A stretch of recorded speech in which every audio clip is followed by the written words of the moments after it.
안녕하세요. 오유 핸드메이드입니다. 오늘은 유청 비누 만들기 해보려고 하는데요.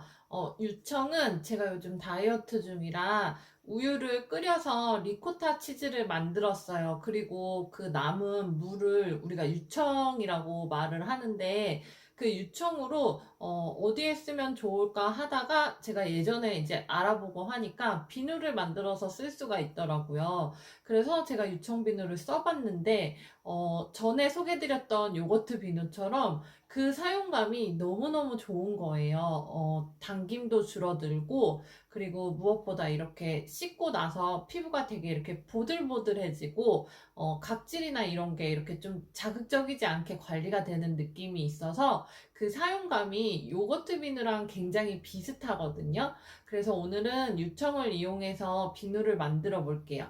재료 소개 간단하게 해드릴게요.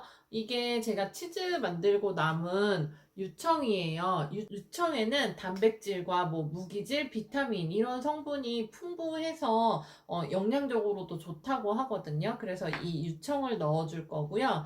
그리고 제가 가지고 온 요거는 진피분말이에요.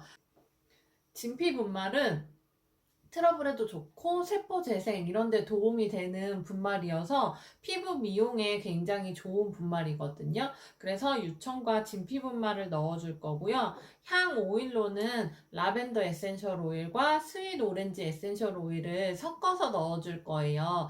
없으신 이웃님들은 둘 중에 하나만 넣으셔도 괜찮고요. 가지고 계신 다른 에센셜 오일로 대체해 주셔도 괜찮아요. 그리고 진피분말이나 천연분말이 없으신 분들은 그냥 유청만 넣어서 만드셔도 괜찮아요. 그리고 비누 베이스는 늘 말씀드리지만 트리에타놀 아민이라는 피부 주위 성분이 있어요. 이 성분은 우리 피부나 신체에도 안 좋은 영향을 끼치는 성분이기 때문에 비누 구입하실 때 트리에타놀 아민이 없는 제품으로 골라서 선택해 주시면 될 것 같아요.